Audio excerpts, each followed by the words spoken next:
Hi, Rick Franks here, chiropracticfoundations.com. The place to go if you want to learn more about philosophy, about the science, the art, the business building, and very importantly, is about self-development. Where if you want to become the best at what you originally went to school for, and that was to become a chiropractor, we have everything here that you need, spoken from the lips of the best chiropractors that have ever lived. Come and visit us, chiropracticfoundations.com. It's where you can come and get better every single day. I want to talk to you a little bit today about a serious subject um, that has a lesson to it. A few months ago, my wife got very ill, and we ended up trying to life flight her to Atlanta. That didn't work out, but she was very ill. Her numbers were all over the place. They saw an emergency taking place, and we rushed her to the hospital where they found a softball-sized tumor on her intestine, which was pretty amazing. We had an oncologist, but we had to find a surgeon. And we found a surgeon. The oncologist recommended one. I looked him up. He'd had like 40 years of doing this. He was he had every award that you could possibly have. And we chose him. He acted like a surgeon, I'm the best that there ever was, and that's okay. I'm not here to do a personality test. So we chose him, and we she went into the surgery. When he came out of the operation room, he and I sat down for a minute. He said, "I found it was there. It was big, and it was angry." That was the term he used. It was angry. I'd never heard a tumor of being angry. He basically said that the thing had exploded, and he had to go in and clean it up and try to save what he could.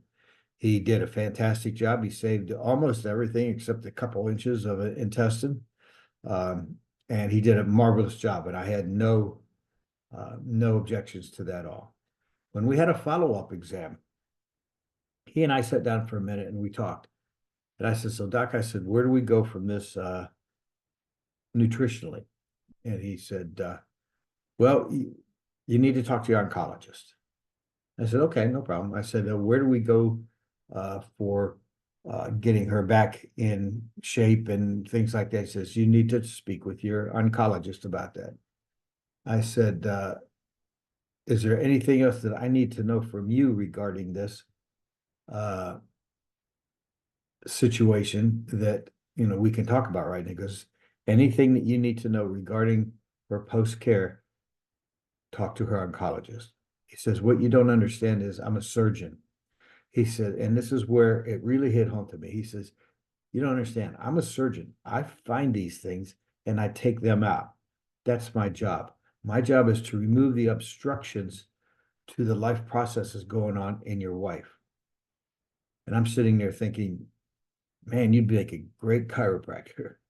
All right. But here's what I'm thinking. What if chiropractors as a whole took that on? We took that on, the importance of locating and removing subluxations. What if we really decided that this is what we do? We want to be a chiropractor. We want to remove interferences in as many people as we can.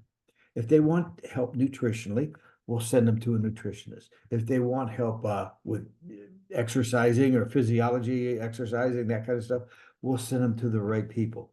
We create an affinity group of people that we work with that are specialists in that group. It would be like a nutritionist trying to give someone a chiropractic adjustment. We would not be happy about that. But then again, we turn around and prescribe every vitamin we can to them, and so we can make an extra $5 a bottle sometimes. And it just is not really healthy to a patient to try to be all things to all people. My point here being, sit down and really think about when you're creating your future here. What do I really want to be? What do I really want to be? I'm paying $250,000 to go to chiropractic school. I'm not getting the education that I need right now, chiropractic wise. I'm getting a great education, but I'm not getting the fundamentals. I need the fundamentals. I need to know how to speak in chiropractic terms to people, not to other chiropractors. I need to know how to be a better adjuster. I need to know more of the science so that I can really explain what's going on and so that I myself can understand.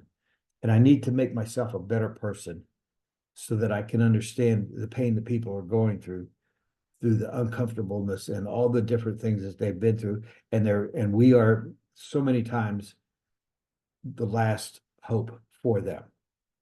So as you go forward here and go through students, especially as you go forward the rest of your school, start asking yourself, am I learning chiropractic or am I learning everything else but chiropractic? There's only a few schools teaching this anymore. Chiropractic Foundations has everything that you need in there to make you the best chiropractor so that when your career is over, you can say, I honestly wanted to be the best chiropractor I could possibly be. So think about that. I thank you for your wishes. Those of you who knew that I was going through this, but I thank you for your wishes and your prayers and thoughts. My wife is doing fine. She's running around on 10 cylinders. I think he put 2 extra cylinders in her, and she's just running around here like crazy. My thanks to the surgeon and to the oncologist. There's room for them just as there's room for us. All right, so we all need that, and we can discuss other things later, but just know that the opportunity to do something that nobody else can do. Nobody else can do. My grandmother can give us vitamin C, right? My sister can give me a massage, right? There's so many things that everybody can do, but nobody can give a chiropractic adjustment. But why not make yourself the best at one thing that you can possibly be? That's a chiropractor. My name is Rick Franks, chiropracticfoundations.com. Look us up. I appreciate you all listening to this, and I'll talk to you soon. Thanks.